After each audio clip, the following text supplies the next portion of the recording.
Today's the day. We'll finally settle who's stronger. If you say so.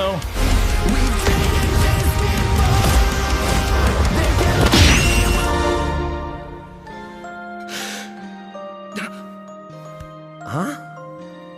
Ah, darn it. Almost had me there. That was actually pretty fun.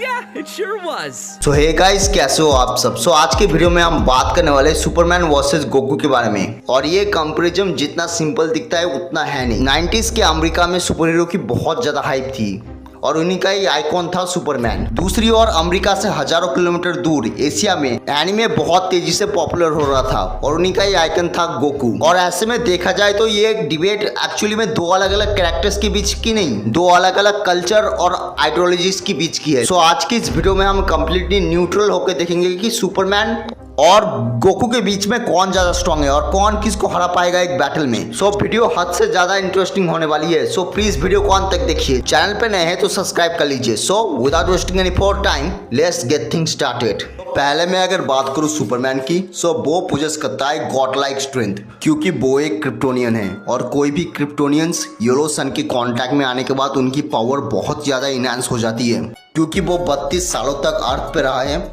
जिसकी वजह से उसकी strength जो है ना वो पूरी तरीके से गॉड लाइक हो चुकी है। उसने बस अपने एक हाथ से ही 200 क्वाड्रिलियन टन्स को उठा लिया था।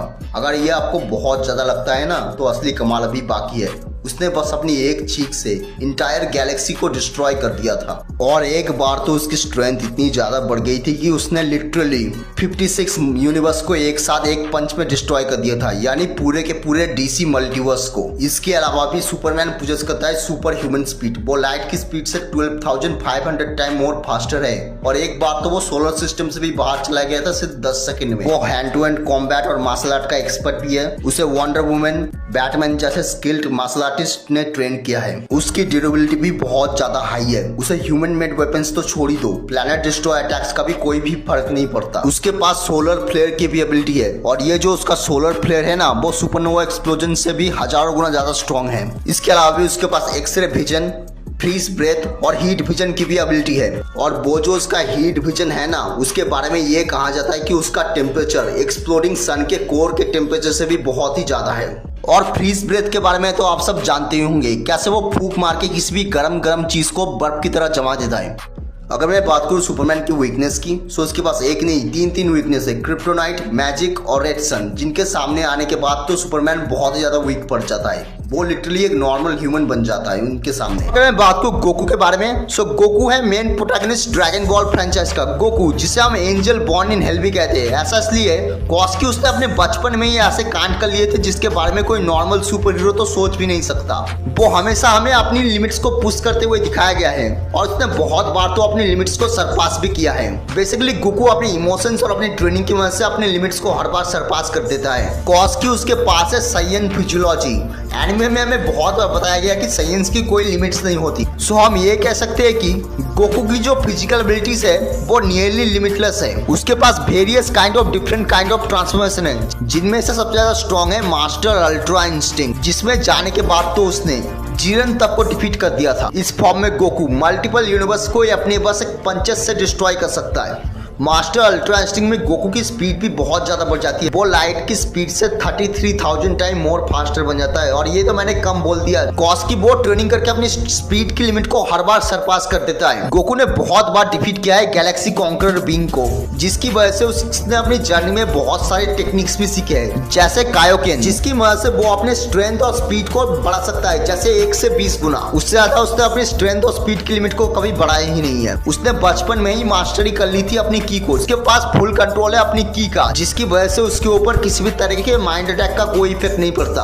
वो इम्यून है हर तरह के माइंड कंट्रोल अटैक से। इसके अलावा भी वो डिफरेंट काइंड ऑफ ब्लास्ट कर सकता है, जैसे कामेहामेहा, जो कि उसका one of the most iconic blast में से भी एक है, जो कि पूरे सोलर सिस्टम तक को भी डिस्ट्रॉय कर सकता है। उसके पास है स्पिरिट बॉम्ब, जिसकी मदद से वो नेचर की पावर को ऑब्जर्व करके एक ऐसा ब्लास्ट करता है जो कि पूरे गैलेक्सी तक को वाइप आउट करने की ताकत रखता है। वो बहुत ही अच्छा मास्टर कॉम्बेटेंट भी है। उसकी फाइटिंग फाइटिंग स्किल्स और बैटल आईक्यू एकदम नेक्स्ट लेवल पे है।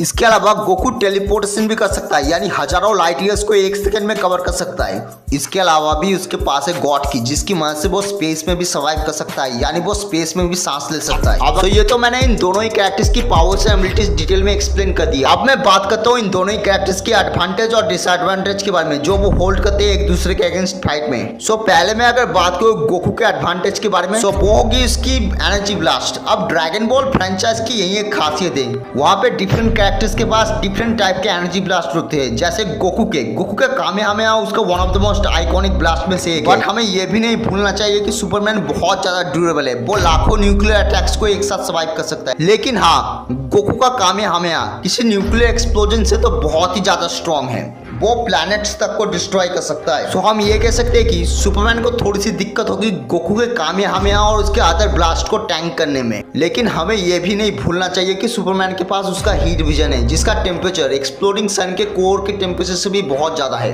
अब अगर मैं बात करूँ सुपरमैन के एडवांटेज के बारे में, सो वो होगा उसका रॉ ब्रूटल स्ट्रेंथ। अब देखा जाए तो गोकू और सुपरमैन ये दोनों ही बहुत ही ज्यादा अमेजिंग स्ट्रेंथ होल्ड करते हैं, लेकिन सुपरमैन की स्ट्रेंथ गोकू की स्ट्रेंथ के कंपेयर में 5 गुना ज्यादा है। सुपरमैन अपनी स्ट्रेंथ से मल्टीवर्स तक को डिस्ट्रॉय कर सकता है। अब इससे मुझे एक और चीज याद आती है, सुपरमैन की ड्यूरेबिलिटी, जो कि गोकू के कंपेयर में बहुत ज्यादा है। सुपरमैन यूनिवर्स डिस्ट्रॉय अटैक को भी बहुत ही इजीली टैंक कर सकता है, लेकिन हाँ, गोकू की स्पीड बहुत ज्यादा है, वो लाइट से भी 1000 गुना ज्यादा फास्ट ट्रैवल कर सकता है। और मास्टर अल्ट्रा इंस्टिंक्ट में तो वो बहुत ही ज्यादा फास्ट हो जाता है। गोकू अपने मास्टर अल्ट्रा इंस्टिंक्ट फॉर्म में 1 सेकंड में सुपरमैन के ऊपर इतने अटैक्स कर सकता है कि सुपरमैन उसे देख भी नहीं पाएगा, समझ ही नहीं पाएगा कि इतने सारे अटैक्स आखिर आ कहां से रहे हैं। लेकिन हाँ, गोकू अपने मास्टर अल्ट्रा इंस्टिंक्ट फॉर्म में सुपरमैन के कॉस्मिक आर्मर फॉर्म को हरा सकता है, लेकिन हाँ, उसे ये बहुत ज्यादा जल्दी करना पड़ेगा, क्योंकि मास्टर अल्ट्रा इंस्टिंक्ट बहुत ही ज्यादा एनर्जी कंज्यूम करता है। यानी मास्टर अल्ट्रा इंस्टिंक्ट यूजर की बॉडी से बहुत ज्यादा एनर्जी कंज्यूम करता है, यानी बहुत ज्यादा एनर्जी खींच लेता है। सो मेरे हिसाब से तो गोकू यहाँ जीत सकता है, वो यहाँ पे हरा सकता है सुपरमैन को। सो ये थी आज की वीडियो। अगर आपको ये वीडियो पसंद आई तो प्लीज सब्सक्राइब कर लीजिए।